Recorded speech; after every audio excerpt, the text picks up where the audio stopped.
નરકલોકનું વર્ણન કરતા કહે છે કે આ સંસારમાં જે લોકો શાસ્ત્રથી વિરુદ્ધ કર્મ કરે છે, જે લોકો વેદ વિરુદ્ધ કર્મ કરે છે, પાપ જેને કહીએ છીએ આપણે, આ પાપના ફળ સ્વરૂપ એમને દંડ પ્રાપ્ત થાય છે. અને જેવું પાપ એવું નરક. સુખદેવજી કહે છે અનેક અનેક પ્રકારના નરક લોક છે, પણ ભાગવતની અંદર એમણે 28 નરકોનું વર્ણન કર્યું છે. અને આ 28 નરકમાં અલગ અલગ પાપની કેવી સજાઓ છે આનું વર્ણન કર્યું. સુખદેવજી કહે છે નરક તો હજારો છે, કારણ કે જેવું પાપ એવું નરક. પણ આપણે મુખ્ય 4 નરક જોશું, જે કળયુગમાં જે 4 પાપ સૌથી વધારે થાય છે. સૌથી પહેલું છે માંસાહાર. જે લોકો માંસાહાર કરે એને કુંભી પાકમ નામના નરકમાં નાખવામાં આવે છે, જ્યાં ગરમ ગરમ તેલની અંદર એને ફ્રાય કરે. જેમ આજે લોકો પશુઓને ફ્રાય કરીને ખાય, તો જે પશુના શરીર ઉપર જેટલા રોવાટા હોય એટલા 1000 વર્ષ એને નરકની અંદર તપાવવામાં આવે, પીડા આપવામાં આવે. અને જો નરક લોકમાં એક યાતના શરીર પ્રાપ્ત થાય, અંગૂઠા જેવડું હોય, કોઈ પણ વ્યક્તિનું મૃત્યુ થાય ને, મૃત્યુ પછી એને યાતના શરીર મળે. 10 દિવસ લાગે આ યાતના શરીર બનવામાં, ગરુડ પુરાણ અનુસાર. અને યાતના શરીરને યમદૂતો લઈ જાય અને પછી એને નરક લોકની અંદર દંડ મળે. આ યાતના શરીરની ખાસિયત શું છે? આને પીડાનો અનુભવ થાય પણ મરે નહીં. નહીતર વિચારો કે કોઈને ગરમ તેલમાં તળે તો માણસ મરી જાય, પણ આ એવું શરીર છે જે પીડા અનુભવે પણ એનું મૃત્યુ ન થાય. અને આ યાતના શરીરમાં જીવને દંડ આપવામાં આવે. અહીંયા જે માંસ ખાઈ રહ્યા છે કુંભી પાકમ નરકની અંદર. બીજું છે તપ્ત સુરમી, જે પરસ્ત્રી સંગ કરે છે, પરપુરુષોની સંગતિ કરે છે, વ્યભિચારીઓ જે છે. તપ્ત સુરમી નરકમાં લોખંડના સ્ત્રી અને પુરુષના પૂતળા બનાવેલા હોય, નીચે અગ્નિથી એને તપાવવામાં આવે અને એની સાથે એને આલિંગન કરાવવામાં આવે. આ રીતે એને દંડ આપી અને શુદ્ધ કરે. ત્રીજું છે અયપાન. જે લોકો નશો કરે છે, વ્યસન કરે છે, એના માટે આ નરક છે અયપાન. સીસાનો રસ ગરમ કરી અને એને પીવડાવવામાં આવે, અયપાન નામના નરકમાં. ચોથું છે સંદર્શ. જે લોકો જુગાર રમે છે, ચોરી કરે છે, એને આ સંદર્શ નામના નરકમાં નાખવામાં આવે. એક લાકડાની પ્લેટ સાથે બાંધવામાં આવે અને સાણસી વડે એના શરીર ઉપરથી ચામડી ખેંચી લેવામાં આવે. આપણને જીવતા ક્યારેક કંઈક બ્લેડ કે ચપ્પુ વાગી ગયું હોય થોડું એવું હાથમાં, કેટલી પીડા થાય. વિચાર કરો, જીવતા ચામડી ખેંચી લે, કલ્પના ન કરી શકીએ આપણે. આવા ભયાનક દુઃખ છે નરક લોકની અંદર. પણ લોકો છતાં પાપ કરે છે. શું કામ? કારણ કે પહેલા તો એને ખબર જ નથી કે આ પાપનો દંડ શું છે. ઘણીવાર જીવોને દંડથી બચાવી શકાય કે ભાઈ ચાલો આપણને ખબર હોય કે ભાઈ હેલ્મેટ ન પહેરીએ તો 25,000 દંડ છે, તો હેલ્મેટ પહેરવું જ જોઈએ. ક્યારેક દંડ કાયદાના બીકથી, કાયદાના ભયથી લોકો પાપ ન કરે. તો લોકોને કાયદો જ ખબર નથી કે આ જગતમાં તમે જે કોઈ પાપ કરો છો આનો દંડ તમને નિશ્ચિત પ્રાપ્ત થવાનો છે. અને આ નરકલોક આ બ્રહ્માંડની વ્યવસ્થા છે જીવને શુદ્ધ કરવા માટે. કોઈ પણ વ્યક્તિ એવું માનતા હોય કે આ સંસારમાં અમે પાપ કર્યું છે, સરકાર અમને દંડ આપીએ કેમ નથી ને અમે બચી ગયા છીએ, તો આ ભ્રમમાં છો. અહીંયા ભલે તમે પોલીસને કે સરકારને, કોર્ટને ચકમા આપીને બચી જાઓ, પણ પ્રકૃતિ તમને છોડશે, દંડ તો ભોગવવો પડશે.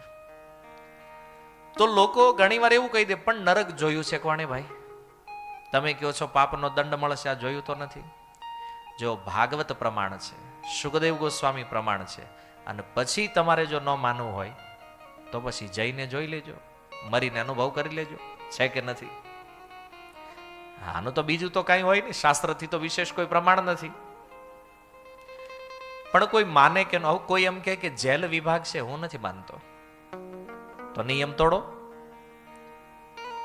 ઓટોમેટિક ખબર પડશે જેલ છે કે નહીં. એમ કોઈને એવો ડાઉટ હોય કે નરક છે કે નથી, કરો પાપ અને મૃત્યુ પછી ભોગવી લ્યો. તો જેવું પાપ એવું નરક છે. તામિસ્ત્ર નામનું એક નરક છે, જે બીજાની પત્ની, બીજાના ધનનું હરણ કરે, આને આ નરકમાં ભૂખ્યો રાખવામાં આવે. 1000 વર્ષ સુધી ભૂખ્યો રાખે. શરીરથી ભૂખની ગરમી, બહારથી સૂર્યની ગરમી, અને નીચેથી ભૂમિને તપાવવામાં આવે એની ગરમી. મહાભયાનક દંડ છે. અંધકૂપ નામનો એક નરક છે. મચ્છર, કીડા, જીવજંતુઓને જે મારે, તો આ અંધકૂપ નામના નરકમાં આ જ બધા જીવજંતુઓ પછી ઈ વ્યક્તિને મારે છે. કૃમિ ભોજન, જે લોકો ભગવાનને ભોગ નથી લગાવતા, ઘરમાં વૃદ્ધ હોય, બાળકો હોય, પેલા એને ભોજન નથી આપતા અને પોતે ખાઈ લે છે, આવા લોકો માટે 1,00,000 યોજન પહોળો કીડાથી ભરેલો કુંડ છે, અને એમાં એને નાખવામાં આવે જ્યાં બીજા કીડા એને ખાય છે. સારમેયાદન નામનું એક નરક છે. જે લોકો ધંધામાં ઉઠી જાય, મતલબ બીજાનું ધન લઈ લે છે, ઝઘડો કરે, આગમાં કોઈને મારી નાખે, વિષ આપે, તો આ નરકમાં 720 કૂતરાઓ રહે છે, જે એને કરડીને ખાય છે. અવિચિમત, જે ધંધામાં ખોટું બોલે, જે લોકો કોર્ટમાં ખોટી ગવાહી આપે, ખોટી જુબાની આપે, 800 માઇલ ઊંચા પર્વત ઉપરથી એને ફેંકવામાં આવે.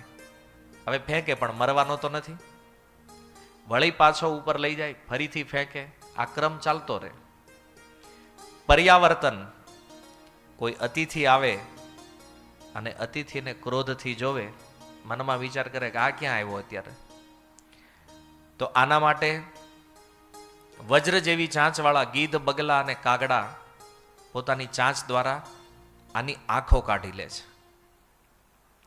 કાલસૂત્ર, માતા પિતા, બ્રાહ્મણ, વેદ અને શાસ્ત્રનો જે વિરોધ કરે છે, આને એક સાથે આકાશમાં 12 સૂર્ય પ્રગટ થાય, સૂર્યની ગરમી, નીચે તાંબાની ભૂમિ હોય, એની નીચે અગ્નિ, તપાવેલું તાંબુ, ઉપરથી સૂર્યની ગરમી અને અંદરથી ભૂખની ગરમી.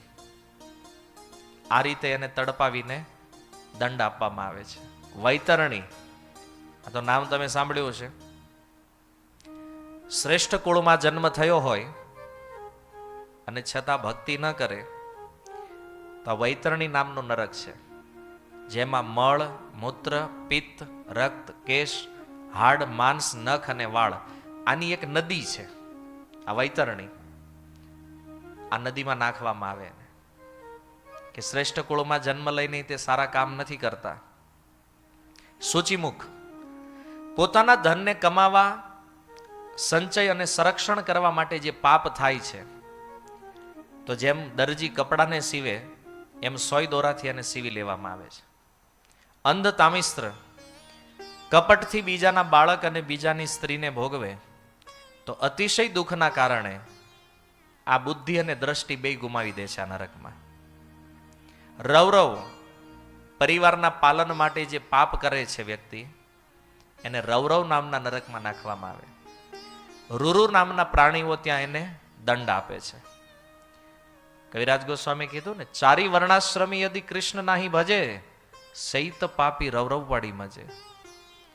વર્ણાશ્રમ એટલે પરિવારના પાલનનો ધર્મ. પણ જે લોકો ધર્મથી વિપરીત પાપ દ્વારા પરિવારનું પાલન કરે છે, એ રૌરવ નરકના અધિકારી બને. મહારૌરવ બીજાના દેહની હિંસા કરે, તો ક્રવ્યાદ નામના રૂરુ પક્ષીઓ જે છે આનું માંસ ખાય છે. અસિપત્રવન, જીવનમાં કોઈ વિપત્તિ ન હોય છતાં વેદ ધર્મથી વિચલિત થાય, તો અસિપત્ર વનમાં જે વૃક્ષો છે, જે છોડ છે, એના પાંદડા તલવાર જેવા તીક્ષ્ણ છે, અને એમાં એને દોડાવવામાં આવે, જેનાથી એ પાંદડાઓને લાગવાથી આખું શરીર જે છે ને એ કપાઈ જાય. શુકરમુખ નિર્દોષ વ્યક્તિઓને જે શિક્ષા કરે છે એને શુકરમુખ નામના નરકમાં નાખવા. જેમ મશીનમાં શેરડીને પીલવામાં આવે ને એમ આ વ્યક્તિને પીલી નાખે આ શુકરમુખ નરકની અંદર. વજ્રકંટક શાલ્મલી નરક, પશુઓ સાથે જે સંભોગ કરે છે એને શિમળાના ઝાડ ઉપર લટકાવી ખેંચીને, જેમ ઓલો સાવરણી બનાવવાળો ઘાસને ચીરે એમ એને ચીરી નાખવામાં આવે. પુયોદ, કે જે લોકો પશુની સમાન રહે છે, જીવનમાં કોઈ સદાચાર નથી, સ્વચ્છતા નથી, નિયમ નથી, આને પરુ, મળ, મૂત્ર, લીંટ, લાળ જેવી વસ્તુના સાગરમાં નાખે અને ખાવાની ફરજ પાડવામાં આવે છે. પ્રાણરોધ, જે લોકો શિકારના શોખીન છે, તીર દ્વારા જે નિર્દોષ પશુઓનો વધ કરે છે, તો અહીંયા પણ તીર દ્વારા એને લક્ષ્ય બનાવી અને એને પણ વીંધી નાખવામાં આવે છે. જેમ એને શિકાર કર્યો એમ પશુઓ એનો શિકાર કરશે. વિશસન, જે પોતાના યશ કીર્તિ માટે યજ્ઞમાં પશુની બલિ આપે છે, આ ભયંકર યાતનાઓ ભોગવે છે આ નરકમાં. જેમ પ્રાચીન બરહીને નારદજીએ બતાવ્યું કે જે બલિ આપી છે તે આ પશુઓ તને દંડ આપવા માટે તારી રાહ જોઈ રહ્યા છે. આ વિશસન નામનો નરક છે.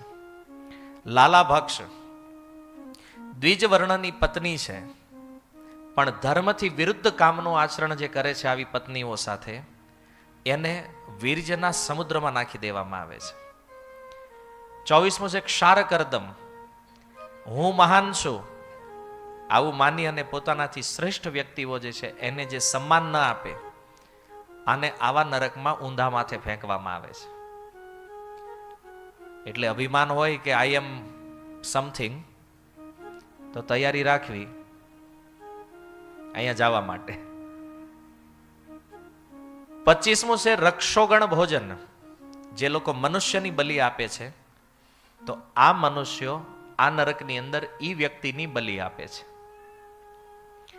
25મું રક્ષોગણ ભોજન. 26મું છે શુલપ્રોત, દગાથી જે પશુ કે પક્ષીઓને મારી નાખે છે તો સોય જેવા ભાલાઓથી અહીંયા એને વીંધે છે પક્ષીઓ. એની ચાંચ જે છે ને સોય જેવી હોય ત્યાં, અને એનાથી એને વીંધી નાખે છે.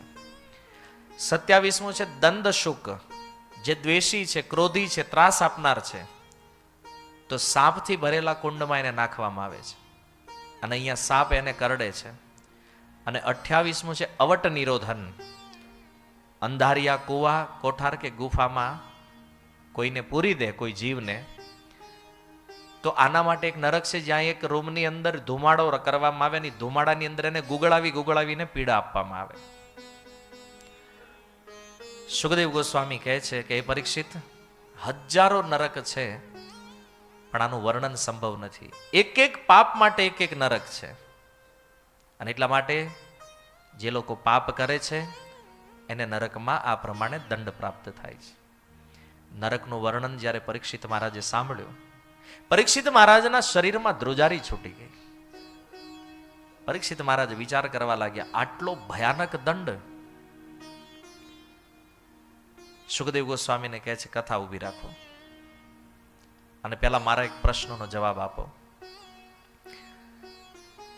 કે છે હે સુખદેવજી, જેનું નરકમાં જવાનું કન્ફર્મ થયું છે કે મૃત્યુ પછી આ નરકમાં જશે જ, આવા કન્ફર્મ નરકમાં જવા વાળા વ્યક્તિને જો નરકથી બચાવવો હોય તો આનો ઉપાય શું છે? અદ્ભુત પ્રશ્ન કર્યો છે. કારણ કે પાપ તો થતા રહે છે અને પાપના ફળ સ્વરૂપ લોકો નરકમાં પણ જતા રહે છે. પણ પરીક્ષિત મહારાજનો પ્રશ્ન એ છે કે જેનું કન્ફર્મેશન થઈ ગયું નરકમાં જવાનું, આને પણ જો નરક લોકથી બચાવવો હોય, આનો ઉપાય શું છે? સુખદેવ ગોસ્વામી કહે છે પ્રાયશ્ચિત. પરીક્ષિત મહારાજ કહે છે પ્રાયશ્ચિત વિધિ ઠીક નથી. કેમ? કારણ કે કેટલા પાપનો જીવ પ્રાયશ્ચિત કરે. માની લો જીવનમાં 8-10 પાપ થયા હોય તો ખબર પડે કે ભાઈ 8-10 નું પ્રાયશ્ચિત થાય, પણ આપણને તો ખબર જ નથી કે આ જીવનમાં કેટલા પાપ કર્યા છે, આની પૂર્વના જીવનમાં કેટલા પાપ થયા છે, કયા કયા પાપનું પ્રાયશ્ચિત કરશે જીવ. અને પ્રાયશ્ચિતમાં બીજો પ્રોબ્લેમ એ છે કે પ્રાયશ્ચિત કર્યા પછી પણ પાપ નહીં કરે, આની ગેરંટી શું છે? ચાલો, પ્રાયશ્ચિત પાપ તો નષ્ટ થઈ ગયો, પણ પાપ કરવાની જે ઈચ્છા છે, જે વાસના છે, પુનઃ પાપ નહીં થાય આવું પણ નિશ્ચિત નથી. કેમ? કારણ કે સુખદેવજી, તમારી આ પ્રાયશ્ચિત વિધિ જે છે એ કહે છે મનને કુંજર શોચવત. આ તો હાથી સ્નાન જેવી છે. હાથી સરોવરમાં સ્નાન કરે, 3-4 કલાક નાહી બરાબર, અને પાછો બહાર આવી ધૂળમાં આળોટે. જો ધૂળમાં ટાળોટવું છે તો પછી નાયો શું કામ? એમ જો પાછું પાપ કરવાનું જ છે તો પછી પ્રાયશ્ચિતનો અર્થ શું છે? પ્રાયશ્ચિત્તમ અથો કથમ. પ્રાયશ્ચિત એના માટે કામનું છે કે જે પ્રાયશ્ચિત કર્યા પછી નિર્ણય લે કે જીવનમાં હવે ક્યારેય પાપ નહીં થાય, તો પ્રાયશ્ચિત કામનું છે. બાકી તમે એકવાર પ્રાયશ્ચિત કરી લીધું અને પાછું પાપ કરો છો તો વારંવાર તો પ્રાયશ્ચિત પણ આપણને બચાવી શકતું નથી. આ વિધિ બરાબર નથી, કારણ કે આમાં પાપની વાસના નાશ નથી થતી, પાપ પુનઃ થવાની સંભાવના રહે છે. તો સુખદેવ ગોસ્વામી કહે છે કે વાત તો સત્ય છે, કર્મ વડે ક્યારેય કર્મનો નાશ કરી શકાતો નથી. સાચું પ્રાયશ્ચિત જે છે ને તત્વ જ્ઞાન છે. કોઈના મનમાં એવું હોય કે આપણે પહેલા બહુ પાપ કર્યા છે ને હવે પુણ્ય કરી લઈ તો બેલેન્સ બરાબર થઈ જશે. પહેલા તો આ સિદ્ધાંત સત્ય નથી. બીજી વાત, કદાચ માની લ્યો કે આવું થાય પણ તો આ પ્રેક્ટિકલ રૂપમાં સંભવ નથી, કારણ કે પાપ કરવામાં આપણા અનંત જન્મો વયા ગયા છે. બેલેન્સ નાનું મોટું નથી, અને અનંત જન્મોનું પાપ તો પછી એના પુણ્યનું બેલેન્સ કરવા માટે પણ અનંત જન્મો લાગશે.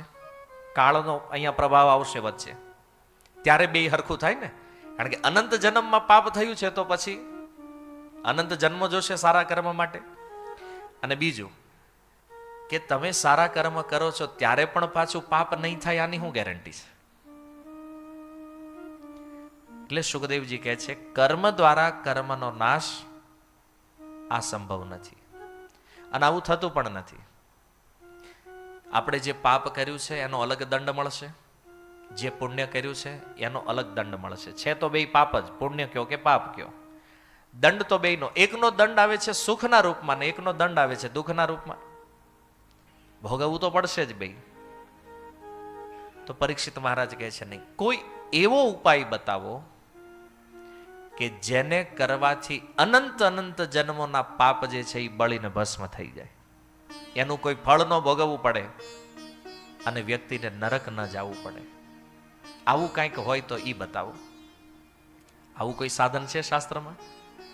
અને હકીકત તો જાણવું જ પડે, કારણ કે અનંત જન્મોનો હિસાબ ક્લિયર કરવો હોય, આપણી પાસે ટાઈમ નથી આટલો કે ફરીથી પાછા અનંત જન્મો લઈને કર્મની આ પ્રોસેસને પૂરી કરીએ. પરીક્ષિત મહારાજ કહે છે કે એવું સાધન બતાવો કે જેને કરવાથી આ અનંત જન્મનો હિસાબ શૂન્ય થઈ જાય. ત્યારે સુખદેવજી કહે છે સક્રિન મનઃ કૃષ્ણ પદારવિંદયોર નિવેશિતમ તદ્ગુણરાગીયૈરિહ નતે યમમ પાશ વૃતશ્ચ તદ્ભટાન સ્વપ્ને અપી પશ્યંતિ ચીર્ણ નિષ્કૃતા.